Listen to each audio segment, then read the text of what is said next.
آج کی بابرکت شب نور، شب برات کے نام سے معروف اور مشہور ہے۔ اس بابرکت شب کے دامن میں اتنی برکتیں اور اتنی رحمتیں ہیں کہ اللہ جل شانہ گناہگاروں کو جہنم کی آگ سے آزاد فرما دیتا ہے۔ ام المومنین سیدہ طیبہ طاہرہ سیدہ عائشہ صدیقہ رضی اللہ تعالی عنہا فرماتی ہیں، ایک دن میں دیکھا کہ حضور میرے حجرہ میں نہیں ہیں، تو میں حضور کو تلاش کرنے نکلی۔ جنت البقیع میں آسمان کی طرف سر اٹھائے حضور اللہ سے التجائیں کر رہے تھے۔ مجھے دیکھا تو ارشاد فرمایا، عائشہ کیا تم نے یہ سمجھا کہ اللہ کا رسول تم سے زیادتی کرے گا؟ فرماتی ہیں میں نے عرض کی، یا رسول اللہ صلی اللہ علیہ وسلم، میں یہ سمجھا شاید آپ کسی زوجہ محترمہ کے حجرہ میں تشریف لے گئے ہیں۔ فرمایا آج لیلۃ النصف من شعبان، شعبان کی 15ویں رات ہے، درمیانی شب ہے۔ اس رات کو اللہ تعالی جل شانہ آسمان دنیا پہ نزول اجلال فرماتا ہے اور قبیلہ بنو کلب کی بکریوں کے بالوں سے زیادہ لوگوں کو جہنم کی آگ سے آزاد کر دیتا ہے۔ قبیلہ بنو کلب عرب کا بہت بڑا قبیلہ تھا جو بھیڑ بکریاں پالتے تھے اور لاکھوں کی تعداد میں ان کی بکریوں اور بھیڑوں کے ریوڑ تھے۔ تو اس قبیلے کی بکریوں کے بالوں سے بھی زیادہ گناہگاروں کو جہنم کی آگ سے آزاد کر دیا جاتا ہے۔ تو یہ وہ بابرکت شب رحمت ہے، شب نور ہے، جس کے دامن میں اتنی برکتیں ہیں کہ کوئی محروم نہیں رہتا۔ صرف وہ بد نصیب لوگ جو شرک میں مبتلا ہیں، جو سخت کینہ پرور ہیں، جو قطع رحمی کرتے ہیں، قاتل ہیں، عادی شرابی یا بدکار ہیں، انہیں اس مبارک رات میں محروم رکھا جاتا ہے، ورنہ اللہ کی رحمتوں کا عموم اس بابرکت راتوں میں اس قدر ہوتا ہے کہ کوئی گناہگار جو اس کے حضور ہاتھ دعا کے لیے اٹھاتا ہے اور اپنا دامن پھیلا کے اس کی رحمتیں مانگتا ہے، اسے محروم نہیں رکھا جاتا، بلکہ اللہ سب گناہگاروں کو جہنم کی آگ سے آزاد کر دیتا ہے۔ ایک روایت میں آتا ہے کہ اللہ لیلۃ النصف من شعبان، شعبان کی 15ویں رات کو آسمان دنیا پہ اپنی رحمتوں سے جلوہ گر ہوتا ہے اور فرماتا ہے کوئی رزق مانگنے والا، میں اس کی جھولیاں بھر دوں، ہے کوئی مغفرت طلب کرنے والا، میں اس کے گناہ معاف کر دوں، ہے کوئی مجھ سے عافیت مانگنے والا، میں اس کو عافیتوں سے نواز دوں، ہے کوئی فلاں چیز مانگنے والا، ہے کوئی فلاں چیز مانگنے والا۔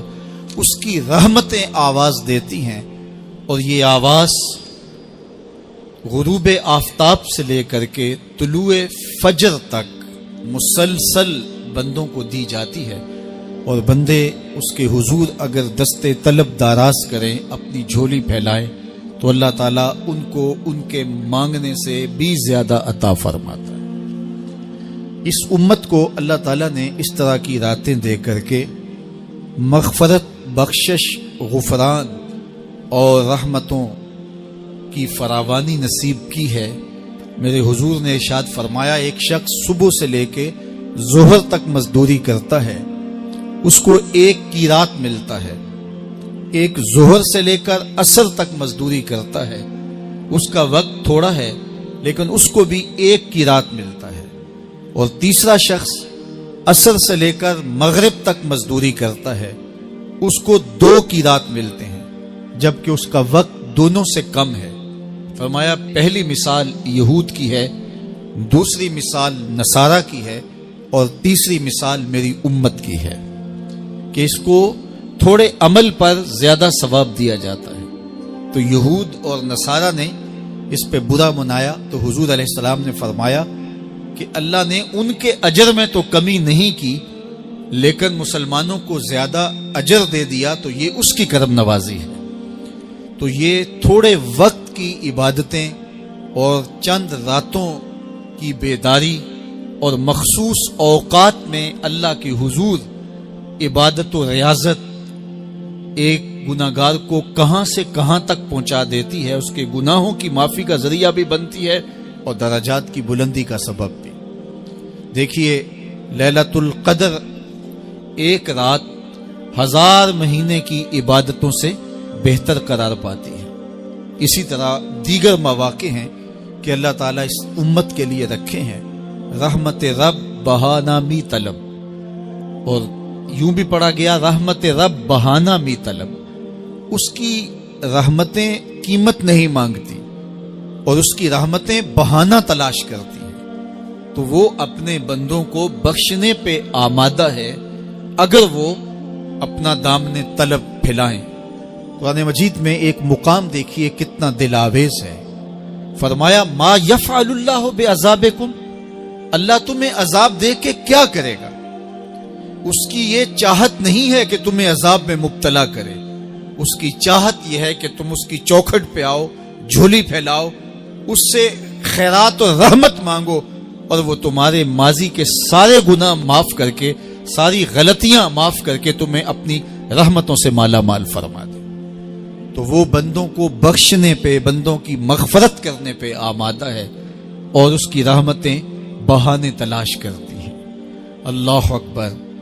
اور دوسری جانب اس کے بندے، اس کے مملوک، اس کی مخلوق، اور مخلوق کی گناہگار اور نیکوکار اس کی رحمتوں کے طالب ہوتے ہیں، بلکہ وہ گناہ کرنے کے بعد جب معافی مانگتے ہیں تو اللہ کو یہ معافی بہت پسند ہے۔ معافی مانگنا، اس کے حضور اپنے دامن کو پھیلانا، وہ اس کو بہت زیادہ محبوب ہے۔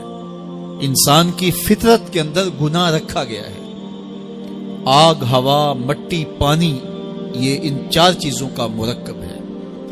اس کے جو عناصر ہیں اس میں کبھی اعتدال قائم نہیں رہتا اور اس سے گناہ سرزد ہو جاتے ہیں۔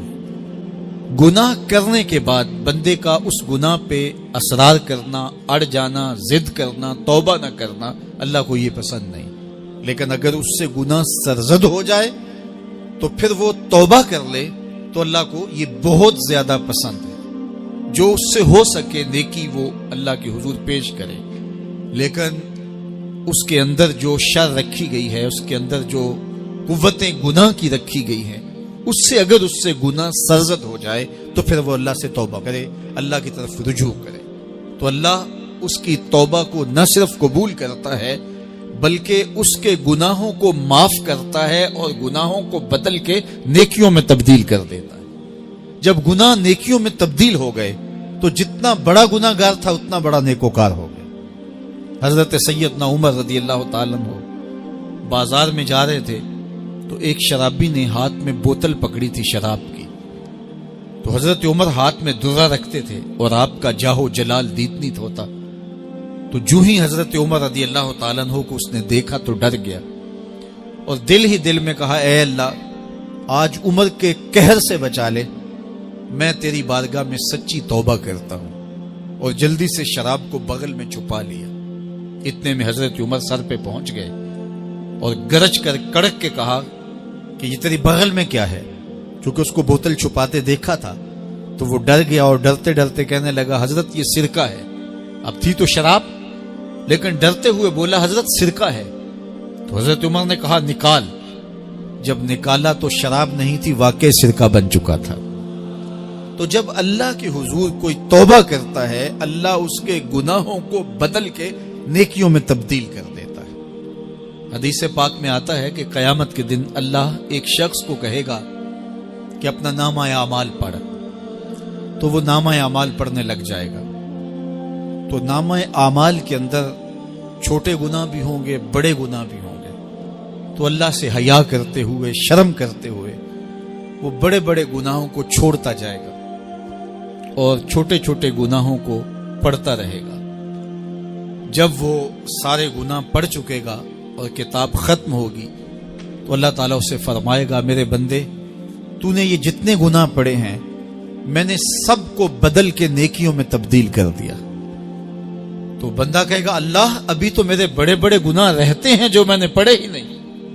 فَضَحِكَ النَّبِيُّ حَتَّى بَدَتْ أَنْيَابُهُ، حضور جب یہ بیان فرما رہے تھے تو حضور اتنا مسکرائے کہ صحابہ نے حضور کی داڑھیں دیکھ لی۔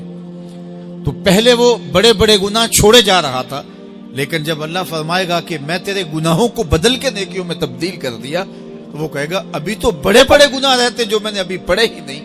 تو جب کوئی بندہ اس کے حضور توبہ کرتا ہے، اللہ یہ نہیں دیکھتا اس نے گناہ کتنے کیے ہیں، یہ دیکھتا ہے بندہ آیا میری چوکھٹ پہ ہے تو اللہ اس کے پچھلے سارے گناہ معاف فرما۔